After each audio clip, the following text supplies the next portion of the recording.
আসসালামু আলাইকুম ভাইয়ারা। তোমরা জানো সমবেগে চলমান কোনো বস্তুর ত্বরণ থাকে না, কিন্তু কনফিউশনটা তখনই অ্যারাইজ হয় যখন তোমরা বইয়ে দেখো যে লেখা আছে সমবেগে চলমান বৃত্তাকার পথে সমবেগে চলমান কোনো বস্তুর ত্বরণ আছে। একবার বলতেছে ত্বরণ থাকে না, আবার বলতেছে সমবেগে চললে ত্বরণ থাকে। আসলে বিষয়টা দেখো, বেগ তোমার একটা ভেক্টর রাশি।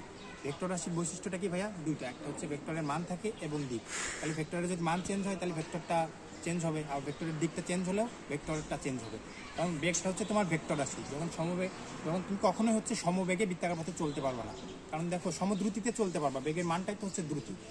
দ্রুতি তোমার স্কেলার, এর সাথে কোনো দিকের কোনো বিষয় নাই, এটা শুধু জাস্ট মান আছে। কিন্তু যখন সমবেগে বলবো তাহলে তোমার দিকও ঠিক থাকতে হবে এবং মানটাও কনস্ট্যান্ট থাকতে হবে। কিন্তু দেখো, যখন তুমি বৃত্তাকার পথে ঘুরতেছো, প্রতি মুহূর্তে দিকটা তোমার বৃত্তাকার পথে স্পর্শক বরাবর।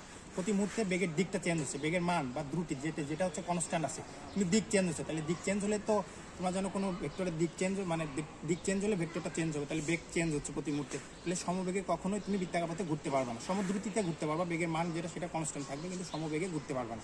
এখন দেখো, এখানে বেগের মান, যেহেতু বেগের দিকটা চেঞ্জ হচ্ছে তাহলে বেগটা চেঞ্জ হচ্ছে। আর বেগ চেঞ্জ হলে তোমরা জানো ত্বরণ থাকে। ত্বরণ একটা ভেক্টর রাশি, বেগের মান দিকটা চেঞ্জ হচ্ছে, তাহলে এখানে যে ত্বরণটা থাকে সেটাকে আমরা বলি কেন্দ্রমুখী ত্বরণ। তাহলে বৃত্তাকার পথে কোনো বস্তু যদি সমবেগে কখনোই ঘুরতে পারবে না। সমদ্রুতিতে ঘুরতে পারবে, যেটা বেগের মান কনস্ট্যান্ট থাকতে পারে, কিন্তু দিক প্রতি মুহূর্তে চেঞ্জ হচ্ছে। তাই বৃত্তাকার পথে চলমান সমদ্রুতিতে কোনো বস্তুর ত্বরণ থাকে। এখন দেখো, আমরা আমার কাছে একটা জিপিএস স্পিডোমিটার আছে মোবাইলে। আমি তোমার এই জিপিএস স্পিডোমিটার দিয়ে তোমাদেরকে সমদ্রুতিতে বৃত্তাকার পথে ঘুরে দেখানোর চেষ্টা করবো, যেখানে ত্বরণ থাকবে, কিন্তু বেগের মান বা সমদ্রুতি যেটা বেগের মানটা কনস্ট্যান্ট থাকবে, কিন্তু বেগের দিক প্রতি মুহূর্তে চেঞ্জ হচ্ছে, তাই ত্বরণ থাকবে, কেন্দ্রমুখী ত্বরণ থাকবে। ঠিক আছে, তাহলে চলো শুরু করি।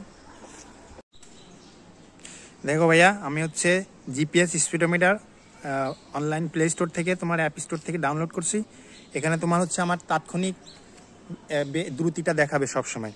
ঠিক আছে, তাহলে আমি চেষ্টা করবো সবসময় আমার স্পিডটাকে কনস্ট্যান্ট বা দ্রুতিটারে কনস্ট্যান্ট রাখার জন্য, কিন্তু বেগ কিন্তু প্রতি মুহূর্তে চেঞ্জ হবে। আমি যখন বৃত্তাকার পথে ঘুরবো না, এই যে দেখো একটা পার্ক, এই পার্কে বৃত্তাকার পথে যখন ঘুরবো প্রতি মুহূর্তে তোমার বেগের দিকটা চেঞ্জ হবে, তার মানে বেগটা চেঞ্জ হবে, ত্বরণ থাকবে, কেন্দ্রমুখী ত্বরণ।